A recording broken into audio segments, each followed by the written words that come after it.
श्रीकालिका कवचम् कैलासशिखरासेनम् शङ्करम् वरदम् शिवम्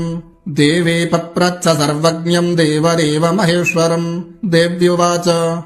भगवन् देवदेवेश देवानाम् मोक्षद प्रभो प्रब्रूहि मे महाभागगोप्यम् यद्यपि च प्रभो शत्रूणाम् येन नाशः स्यादात्मनो रक्षणम् भवेत् परमैश्वर्यमतुलम् लभेत्येन हि तद्वद भैरव उवाच वक्ष्यामि ते महादेवि सर्वधर्महिताय च अद्भुतम् कवचम् देव्याः सर्वरक्षाकरम् नृणाम् सर्वारिष्टप्रशमनम् सर्वोपद्रवनाशनम् सुखदम् भोगदम् चैव वश्याकर्षणमद्भुतम् शत्रूणाम् संक्षयकरम् सर्वव्याधिनिवारणम्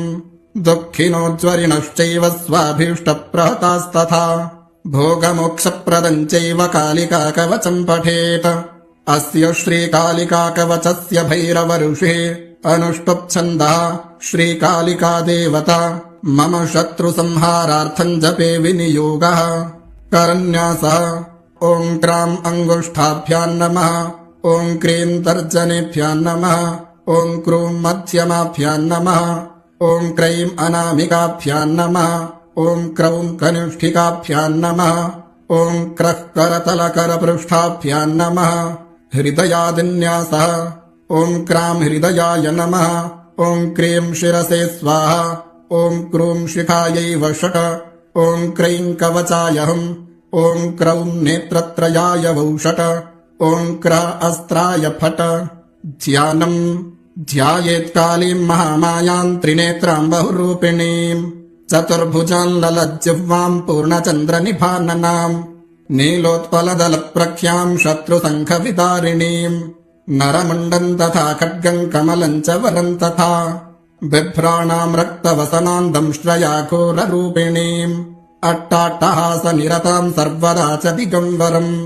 शवासनस्थिताम् देवीम् मुण्डमाला विभूषिताम् एतेत्यात्वा महादेवीम् ततस्तु कवचम् पठेत् अथ कवचम् ॐ कालिका घोररूपाद्या सर्वकामप्रदा शुभा सर्वदेवस्तुता देवी शत्रुनाशम् करोतु मे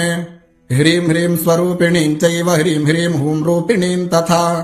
ह्रीम् ह्रीम् क्षीम् क्षीम् स्वरूपा सा सदा शत्रून् विदारयेत् श्रीम् ह्रीम् ऐम् रूपिणी देवी भवबन्धविमोचिनी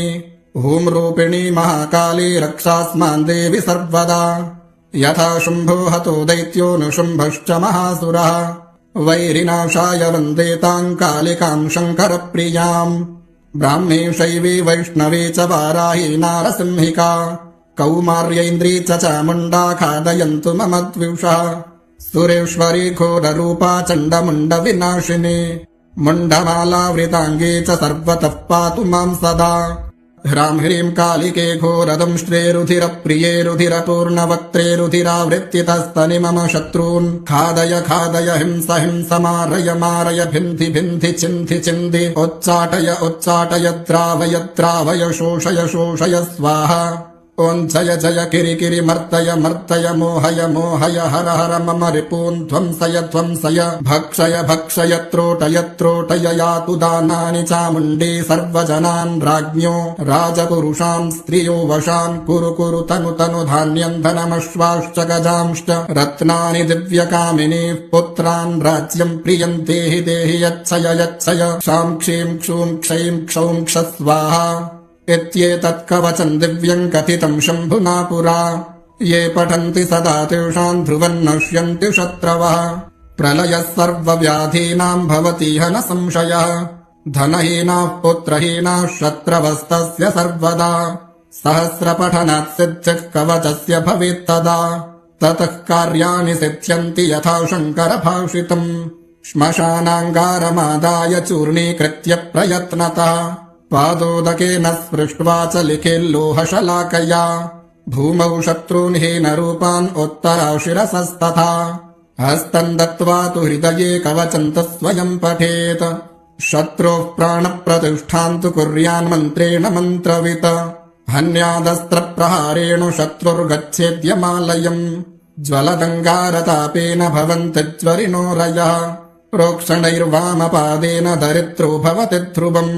वैरिनाशकरम् प्रोक्तम् कवचम् वश्यकारकम् परमैश्वर्यदम् चैव पुत्रपौत्रादिवृद्धितम् प्रभातसमये चैव पूजाकाले च यत्नतः सायङ्काले तथा पाठात् सर्वसिद्धिर्भवेत् ध्रुवम् शत्रुरुच्चाटनम् याति देशाच्च विच्युतो भवेत् पश्चात् किङ्करमाप्नोति सत्यम् सत्यम् न संशयः शत्रुनाशकरम् देवि सर्वसम्पत्प्रदे शुभे